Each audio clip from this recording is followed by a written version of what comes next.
Hey, everybody. Welcome to Impossible Live. Welcome back if you're joining us again. And just want to thank you for popping in today. And I'd love to start with virtual toasts. So today's topic is more than twice, inspired by amazing Cynthia Erivo and an album I've fallen in love with, I Forgive You. And one of the things that is really caught my eye about it is the reminder in this process of how we're showing up and in the conversations we've been having across the miles about trust and about ways to help others increase their success at events and in between, before, during, and after, is that the conversations that we're having keep popping up. And in one of those, the topic of healthy boundaries. So that's where today's question came from, about how do you reinforce healthy boundaries? One of the things I'm learning in the process of listening to this album, and if you're on LinkedIn, you'll notice that I shared two versions of this song. I just discovered a new version today. One is the original version, full out, all the music, bells, and whistles. And another is virtually, it's basically an a cappella version.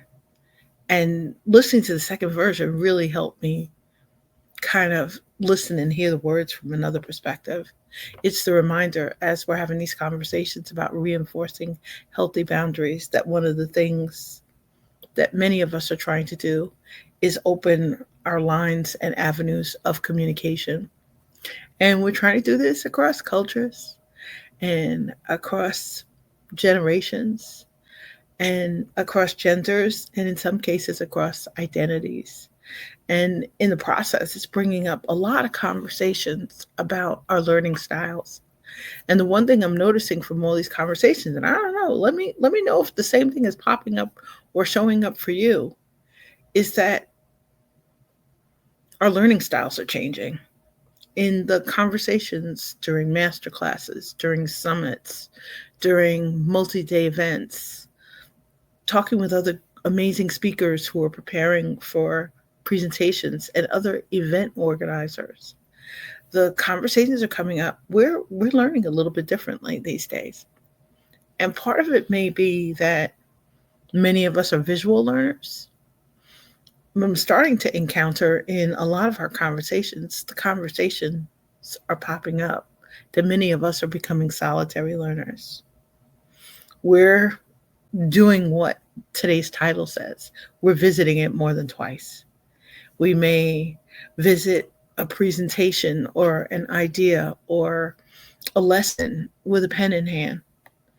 Another time, maybe we're just listening to kind of absorb it. Maybe we're realizing we missed something, something in a bullet point or something in an action step or an invitation. And it's a real reminder in that process. Some of us, I'm from a generation, they jokingly said, don't chew your cabbage twice.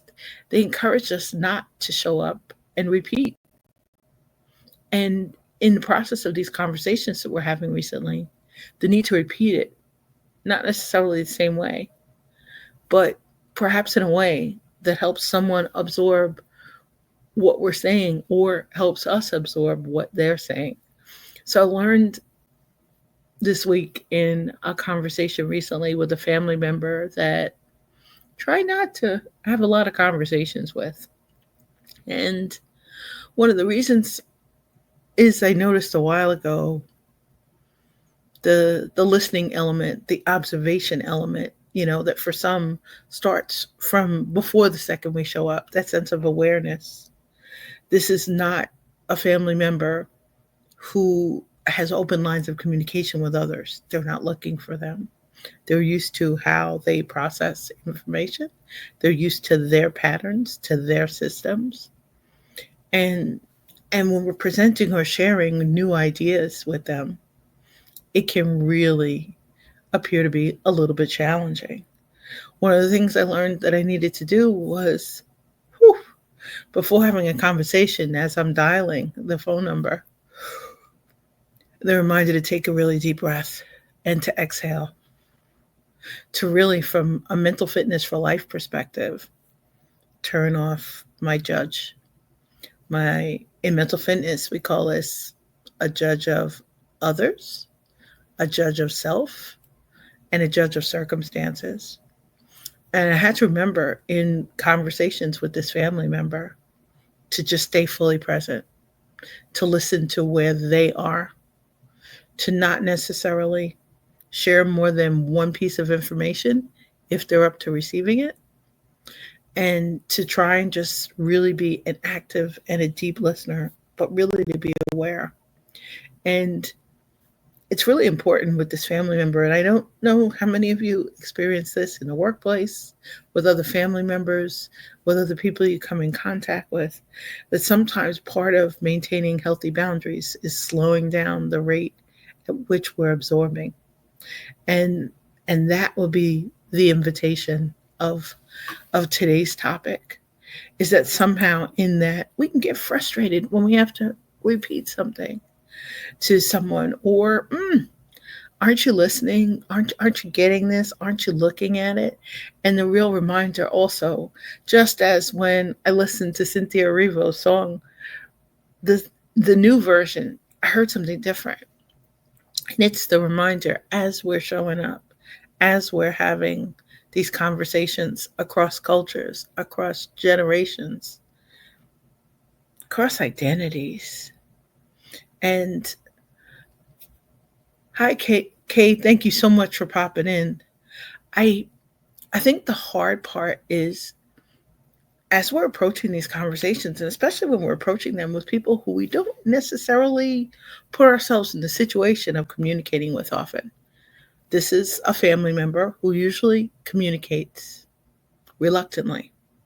They communicate occasionally via text and occasionally through others. And I found myself really, this process, in the process of talking to other family members and talking to others in our trust master classes and about what we can do to help each other around events, is to really remember, no matter how present we are, no matter how much we show up, no matter how much we try and listen, we're all learning. We have different learning styles. And sometimes different ones are in combination with others. Today, I found myself explaining to a family member that at the moment, I don't write checks. I'm processing a lot of transactions online. And this is a family member who writes checks. And what they do is they trust the bank statement when the bank statement's received. So I was sharing some information that I found out this weekend from an email I got about a joint account. And this is a joint account that our family member is in charge of. And I ignored the first email because I was traveling. I saw a second email and made the eyebrows kind of raise up, but we were a little bit busy, so I didn't reach out. But when I got another email last night and another email today, it's helped me reach out to them via phone. And I realized communicating by phone is really challenging for them. It's causing us as family members to have a conversation. They're trusting what they see in writing. They're not trusting what they're hearing. So it's really wild after almost 5 decades with this family member, of learning that they don't trust what they hear. They only trust what they see. And I think it was a big lesson and a big aha. And I appreciate the timing, especially during these deep dives of having conversations with guests, with you, with people coming to master classes about trust. They only trust what they see. If they don't see it, to them, it's not happening. And I think, there's so many different things happening. We have so much happening in our world, so much stimuli, how we receive news, whether we determine that we're ready to listen to it or not, whether we read it, whether we hear it, whether we look at it. But this was a big lesson to me in terms of awareness. Yup, Yep, Kate. And this is a family member. I have been having conversations with them for almost 5 decades, and this was a really big aha in this process of sometimes we're showing up as coaches, as coworkers, as family members. We're not necessarily sure. And I've been studying learning styles for years. I'm a teacher's kid, and on paper they say there are 7 of them. I'm now learning this family member's learning style. If they don't see it, if it's not visual, it doesn't happen to them.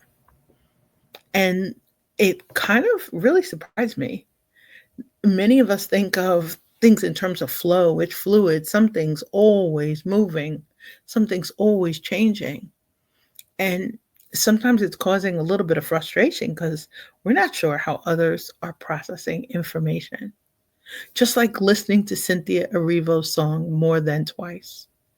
And I'm going to listen to it twice more later because I'm reminded if a song, listening to a song and a different version of a song, helped me pay closer attention to the lyrics, maybe hear an aha a little bit differently, and to be able to use that through the lens to hopefully learn more about this family member.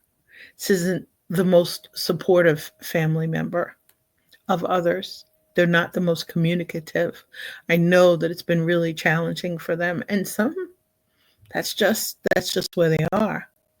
We accept it like it's a bookmark, but when it's somebody who we were working with, when it's somebody who we may need to communicate with a little more often, I found myself today grateful for the opportunity to slow down just a little bit, to really listen to them, to really breathe in and become aware of that challenge that many are having in terms of opening up new avenues or new lines of communication where we're not sure that somebody's really heard us.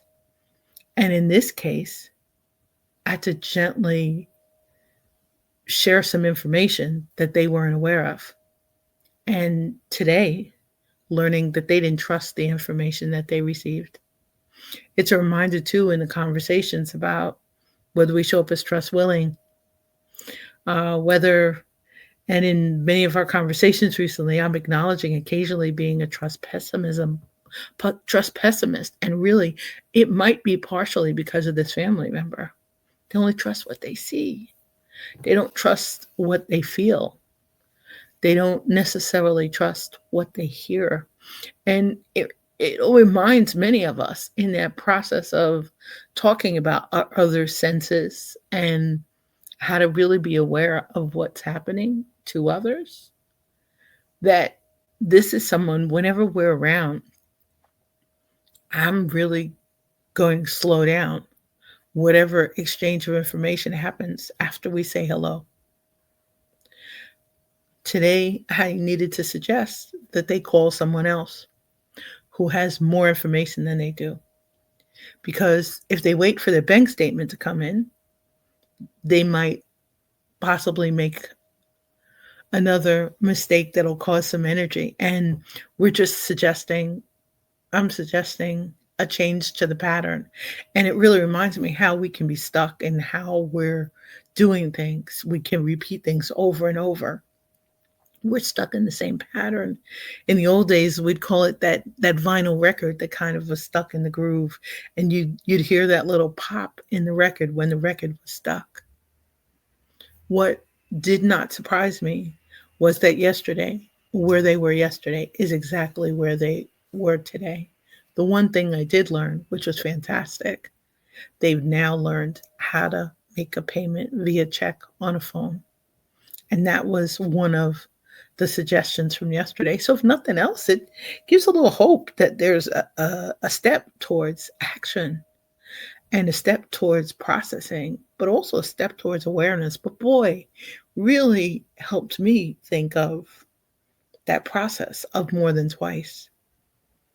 We can sometimes share information with urgency, sometimes with a little bit of emotion. And I invited them yesterday to make a call and call me back, and they didn't call me back. And so this morning I called them, and I realize now that verbal communication, maybe why verbal communication has always been really challenging for them. It's not their style. And usually they're used to absorbing information, but they're no longer active in a workforce where they're sharing information. They're holding on to it dearly for life, for the storage of it. One of the things that I would love to encourage in our conversations is to remember this is not necessarily a family member who is neurodiverse. They have a different processing pattern. They reminded me of the patterns, and yep, this is definitely Kay, someone who has had a lot of lived experiences. And yep, their feelings have definitely betrayed them. Kay, you've got fantastic insights, and I really appreciate it. And you're right, it is a different perspective, whether it's what we see, what we hear, what we feel, what we observe, what we sense. In some cases, it's beyond our five or six senses. I'm thankful for the lesson with this family member because I now understand why we minimize our connection and our contact with them. On the other hand, it's reminding me that this is an opportunity in some cases to maybe change how we approach them. You know, it's a real reminder when we show up to see them, they're not necessarily ready for a surprise visit. And maybe it means need to call them first and leave a message. Need to reinforce that with a text message. Need to reinforce that with another call. And yes, the reminder, the invitation to show up more than twice because the opportunity might be not necessarily in this case about expanding the relationships. And I know we talk all the time about building lasting relationships. This is a historical relationship, and it's been really helpful in our Cedar masterclasses. We're talking about cultivating trust and different ways to plant seeds in lasting relationships. But I'm acknowledging as a coach, as a family member, this is not someone who makes it very easy to communicate with them. And the real reminder in conversations with others, they're not sure how to show up and communicate differently, how to share information differently. I'm going to try different ways with this particular family member. And part of it will be maybe sharing a little bit less and giving them more time to process the information that they're seeing. Because basically today they said they need to wait for the mail. And the situation that popped up, it popped up because of mail that wasn't being delivered. So we've now reinforced that. There's an opportunity for a text. There's an opportunity for a phone call. There's an opportunity for a letter. We're now copied on correspondence. And I'm just suggesting this because for some, we're caregivers, part-time or full-time. We're doing this across different generations. And we're not necessarily aware of how much others' learning styles are changing. A lot of children are returning back to school, and they're learning how different teachers have different expectations other than the homework or the book lists that might have been sent to prepare them for the first day. But it's the real reminder as we're processing information. And as Kay said, to really realize this occasionally is an opportunity to discover when others' emotions and feelings have betrayed them. Because in this case, just like Kay said, it's an opportunity for self-trust. And some aren't ready to explore it alone. Hey Annie, how are you doing? Warm welcome. Thank you for popping in. I appreciate too just through this lens, and part of it is a lens through music, through a beautiful song more than twice, through an album, I Forgive You by amazing Cynthia Erivo. I appreciate the new lens to have shown up. And I laugh all the time because we pick session titles and the titles are around songs, just like when Annie joined us to talk about songs in the key of life. The universe is sending a lot of lessons around music. And it's the real reminder this is a family member. Music might have been our only common language. That's right. Any no registration today. Whoop, whoop. Annie is smiling because for Mel's master classes, you need to register. And Annie is right. I'm any especially across time zones. I got to make it a little easier for you to join us. And you're right. For your events, we click through a link, you're live, you're there, but when it's not a live stream, any little registration link is going to pop up. I'll have to start sharing with you speaker links so you can join me in the studio and you don't have to register so much. But I do want to thank you for joining us today, for the opportunity to talk about more than twice, to talk about some of the patterns maybe we can re-examine how we look at them, whether it's through breath work to change and see if we can open lines of communication or open avenues of communication, whether it's through the awareness of healthy boundaries. Oh my goodness, Annie, you're right. Cynthia Erivo, and I'm telling you, I am on YouTube earlier listening to her performance in Jesus Christ Superstar, and I am just blown away. These aren't even her official, uh, her official songs, but boy, it is truly the reminder that some people just have a power to help us communicate, and we hear them, we feel seen by them, and that would be an opportunity in more than twice. This is a family member I've seen 1,000 times, and you may have one too. Feel free to reach out and share your story and your insights because I'm really looking forward to learning more. On the other hand, for the visual learners, for the solitary learners, we need to take a deep breath and learn a different way to reach them and to give them more time to process information and to accept that everything must change. Some are not ready for that. So I truly want to thank you for joining us today and invite you to pop in to another On Possible Live. You'll notice we're having a mix of pre-recorded and live sessions as more speakers are joining us across time zones. And I hope you'll come back and invite a friend to join you. Have a magnificent day filled with blessings, opportunities, and possibilities. Take great, great care. Stay safe, stay well, stay inspired, and stay in touch. Be well.